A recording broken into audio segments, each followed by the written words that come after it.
வணக்கம். ஜவை இஜட் from Javadhupatti Pudur. Power writer அப்படிங்கிற அந்த யூடியூப் சேனல் மூலமாக உங்களை மீண்டும் சந்திப்பு ரொம்ப மற்ற மகிழ்ச்சி. அத்தோடு எங்கள் சேனலை சப்ஸ்கிரைப் பண்ணுங்கள், பெல் பட்டன் அழுத்த மறந்துடாதீங்க. அத்தோடு எல்லாத்துக்கும் ஷேர் பண்ணுங்கள்.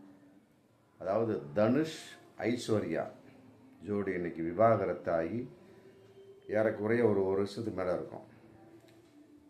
இன்றைக்கும் தனுஷ் தன்னுடைய திறமையை வெளிப்படுத்திய வண்ணமாக பல தமிழ் படங்கள், மற்றபடி கிடைக்கக்கூடிய அனைத்து வகையிலும் தயாரிப்புகள் சிறப்பான ஒரு செயலை செய்து கொண்டு தன்னுடைய ஒரு ஹீரோத்தனத்தை வெளிப்படுத்தி கொண்டிருக்கிறார். என்ன இருந்தாலும் அவருக்கென்று ஒரு துணைவி இல்லை. அற்புதமான 2 பசங்க, அவைகளை பிரியும் வண்ணம். காரணம் ஐஸ்வர்யா ராயின் ஈகோ, அவருடைய அகம்பாவத்தின் வெளிப்பாடு.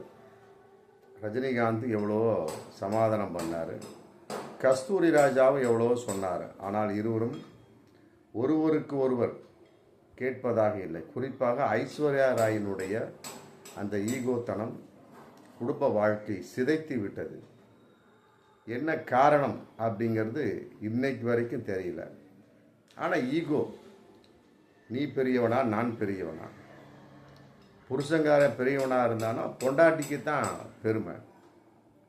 அந்த ஒரு விஷயம் அக்காலத்தில் இருந்தது. ஆனால் இந்த காலத்தில் அப்படி கிடையாது. நானும் பெரிய ஆளாக வரணுங்கிறது ஓகே.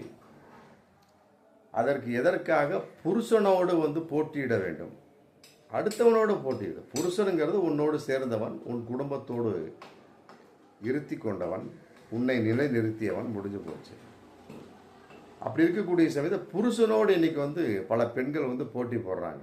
உண்மையிலே அது ஏற்றுக்கொள்ள முடியாது என்பதெல்லாம் விட மிக கேவலமான ஒரு செயல். இன்னும் சொல்லப்போனால் அறிவுகட்ட முட்டாள்தனமான ஒரு செயல். இது பல பெண்கள்கிட்ட இன்னைக்கு மிகப்பெரிய ஒரு விஸ்வரூபமாக எடுத்து விட்டது.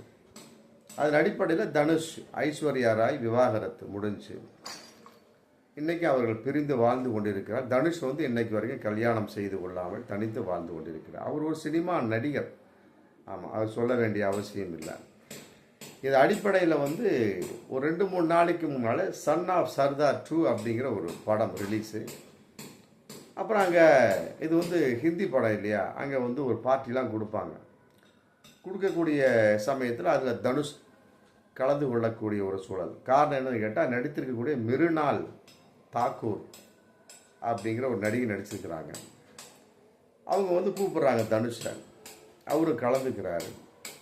கலந்து கொள்ளக்கூடிய சமயத்தில் டக்குன்னு மிருனால் தாக்கூருடைய கையை பிடித்து சகஜமாக பேசக்கூடிய ஒரு சூழலில் தனுஷ் ஈடுபடுறார். அது அந்த பார்ட்டியில் இருந்து கொண்டிருக்கக்கூடிய வேறு சில சினிமா பிரமுகர்களுக்கு மிகப்பெரிய ஒரு ஆச்சரியம். டக்குன்னு ஒரு கையை பிடித்து சகஜமாக பேசக்கூடிய விஷயம் என்பது வேறு இல்லையா. கையை பிடித்து இழுப்பது என்பது பாலியல் வன்கொடுமை. பிடித்து சகஜமாக பேசக்கூடிய சமயத்தில் அதுக்கு ஒரு பெண் ஒப்புக்கொள்ள வேண்டும். ஒத்துக்கிறார். ஒத்துக்கிட்ட உடனே பேசிக்கிட்டே இருக்கிறாங்க. மிருனால் தாக்கூரும் தனுஷ், நடிகர் தனுஷ், நம்முடைய தமிழ் பட நடிகர் தனுஷ் பேசிகிட்டு இருக்க சமயத்தில் திடீர்னு என்ன பேசுகிறாங்களோ அப்படிங்கிறது தெரியல. மிருனால் தாக்கூர் உணர்ச்சி வசப்பட்டு தன்னுடைய கன்னத்தை தனுஷின் கன்னத்தோடு இலேசாக உரசுறார். உரசி சகஜமாக பேசுகிறார். அது இன்னும் ரொம்ப வைரலாக போகுது. இந்த வீடியோ இன்றைக்கி வைரலாக போயிட்டுருக்கு. தனுஷ் கையை பிடிச்சி மைல்டாக இழுக்கிறார். அதற்கு மிருனால் தாக்கூர் ஒத்துக்கொண்டார். பிறகு பேசி கொண்டிருக்கக்கூடிய சமயத்தில் தன்னுடைய கன்னத்தை தனுஷின் கன்னத்தோடு உரசியபடி மிருனால் தாக்கூர் பேசுகிறார். முதல்ல தனுஷ் கையை பிடித்து இழுத்த வண்ணம், பிறகு மிருனால் தாக்கூர் கன்னத்தில் உரசிய வண்ணம். அப்படிங்கிறப்ப அது காதலின் வெளிப்பாடு அப்படிங்கிறது இன்றைக்கி மிகப்பெரிய ஒரு வைரலான விஷயமாக போயிட்டுருக்கு. உடனே ஆங்கில பத்திரிக்கை ஒரு தலைப்பே போட்டான், தனுஷ் மிருனால் தாக்கூர் காதலித்து கொண்டிருக்கிறார்கள் அப்படின்னு.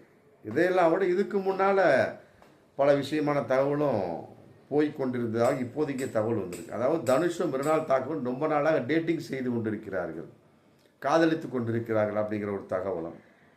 இந்த ஒரு படம் அந்த ப்ரமோஷன் விழாவில் எடுக்கப்பட்ட அந்த வைரல் வீடியோ இன்னும் பிரபலியமானவுன்னா இன்னும் சொல்லவா வேணும், பயங்கரமாக ஒட்டி கொண்ட விஷயமாக தான் இன்றைக்கி போயிட்டுருக்கு. அதே நேரத்தில் இதை பார்த்த தனுஷனுடைய அவருடைய சகோதரி கார்த்திகா விமலா அவங்க வந்து இன்ஸ்டாகிராமில் வந்து கணக்கு வச்சுருப்பாங்க போல இருக்கு. அதை வந்து ஏதோ ஒரு வகையில் தெரிந்து கொண்ட மிருணாள் தாக்கூர் வந்து தனுஷ் அப்படிங்கிற வகையில் காதல் கொண்ட வெளிப்பாட்டின் அடையாளமாக அவருடைய தங்கை அப்படிங்கிற 2 பேரையும் கார்த்திகா விமலாவையும் இன்னைக்கு இன்ஸ்டாகிராமில் பின்தொடர்கிறார் அப்படிங்கிற ஒரு தகவல். இதை பார்த்த கார்த்திக் விமலாவும் 2 பேரும் வந்து மிருணாள் தாக்கூரை பின்தொடர்கிறார்கள் அப்படிங்கிற ஒரு தகவல் இன்னைக்கு போயிட்டு இருக்க சமயத்தில் கட்டாயமாக இது காதல் தான்.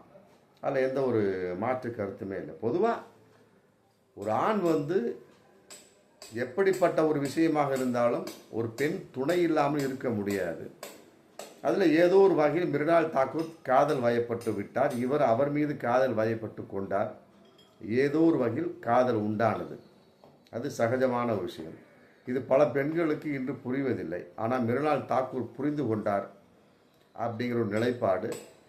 ஐஸ்வர்யா ராவை போன்று இருக்க மாட்டார் அப்படிங்கிற நிலைப்பாடு. இதெல்லாம் வந்து பார்க்கின்ற பொழுது கட்டாயமாக தனுஷுக்கும் மிருணாள் தாக்கூருக்கும் கூடிய வரையில் கல்யாணம் நடக்கலாம் அப்படிங்கிற ஒரு மிகப்பெரிய ஒரு தகவல் இன்றைக்கி போயிட்டுருக்கு. இதற்கு வந்து கார்த்திகா மற்றபடி விமலா தனுஷனுடைய தங்கைகளும் ரொம்ப உறுதுணையாக இருக்கிறார்கள். அதற்கு வந்து மிருணாள் தாக்கூர் ஒத்துழைப்பாகவும் இருந்து கொண்டிருக்கிறார்கள். இன்னும் பல விஷயங்கள் வரும். தனுஷ் மிருணாள் தாக்கூர் சம்பந்தப்பட்ட பலவிதமான ஒரு தொடர்புகள், மற்றபடி அவர் சம்பந்தப்பட்ட வீடியோக்கள், இந்த 2 ஒன்று தான். இருந்தாலும் பரவிக்கொண்டிருக்கக்கூடிய ஒரு தகவலின் அடிப்படையில் இருவரும் உண்மையாக காதலித்து கொண்டிருக்கிறார். எப்படி அவர்கள் திடீரென்று உணர்ச்சி வசமானார்கள்? அதுதான் ஒரு ஆணுடைய ஒரு நிலைப்பாடு. வெளிப்பட்டு விட்டது என்பதையெல்லாம் விட தேவை அப்படிங்கிற விஷயத்தை தனுஷ் மிருணாள் தாக்கூரின் கையை மெதுவாக சீண்டினா அப்படின்னு சொல்லலாம். பிறகு எனக்கும் தேவை இருக்கிறது அப்படிங்கிற கான்செப்டில் மிருணாள் தாக்கூர் தனுஷின் கன்னத்தை தன் கன்னத்தோடு வருடினார். இது ஒன்றும் பெரிய விஷயமே கிடையாது. இருவரும் கல்யாணம் செய்து கொள்வார்கள் அப்படிங்கிற ஒரு தகவல். மற்றபடி வந்து ஒரு பொதுவான ஒரு விஷயத்தை பார்க்கின்ற பொழுது விவாகரத்து அப்படிங்கிற சமயத்தில் ஒரு பெண் ஒரு ஆணை விட்டு விலகக்கூடிய சமயத்தில் சரி, ஒரு ஆண் ஒரு பெண்ணை விட்டு விலகக்கூடிய சமயத்தில் சரி, இரண்டுக்கும் நிறைய முரண்பாடுகள் இருக்கின்றன. அதில் வந்து பெண் வந்து ஈகோ, அகந்தை, அகம்பாவம் அப்படிங்கிற விஷயத்தில் விலகினாலுமே கூட பெருந்தன்மையோடு பலவிதமான மிகப்பெரிய ஒரு ஆச்சரிய உணர்வோடு தான் இன்றைக்கும் ஒரு ஆண் இருந்து கொண்டிருக்கார். குறிப்பாக தனுஷையும் சொல்லலாம், ஜிவி பிரகாஷையும் சொல்லலாம், ரவி மோகன் என்கின்ற ஜெயம் ரவி கூட சொல்லலாம். ஜெயம் ரவி வகையில் கூட அப்படித்தான். ஆமாம், ஆர்த்தி வந்து பலவிதமான கேள்விகள், அவர் அம்மா பலவிதமான தேவையற்ற குழப்ப நிலைகள், அப்புறம் அதை எதிர்த்து போராடும் வண்ணமாக ரவி மோகன் வந்து கோர்ட்டில் கேஸ் போட்டு மற்ற ஷோ என் சம்மந்தப்பட்ட எந்த ஒரு தகவலும் வெளியிடக்கூடாது போட்டு ஸ்டாப் பண்ணிட்டார். அன்னைக்கு நிறுத்தினதா இன்னைக்கு வரைக்கும் ரவி மோகன் ஆர்த்தி சம்மந்தப்பட்ட எந்த ஒரு வீடியோவும் மற்றபடி எந்த ஒரு தகவலுமே யாருமே போடுவதில்லை. என்னை போன்ற யூடியூபர் கூட போடவில்லை. காரணம் அவ்வளோதான், முடிஞ்சு போச்சு. அப்போ பெருந்தன்மையின் வெளிப்பாடு ஒரு பக்கம் இருந்தாலுமே கூட ஆண் விவாகரத்திற்கு பெண் விவாகரத்துக்கு உள்ள அந்த வித்தியாசத்தை உணரக்கூடிய சமயத்தில் கட்டாயமாக தனுஷ் மிருணாள் தாக்கூருடைய அந்த காதல் கட்டாயமாக நிச்சயமாக உண்மையாக இருந்தால் வெற்றி பெறும். அதில் எந்த ஒரு மாற்று கருத்தும் இல்லை. பார்ப்போம் மீண்டும் அடுத்த வீடியோ. நன்றி.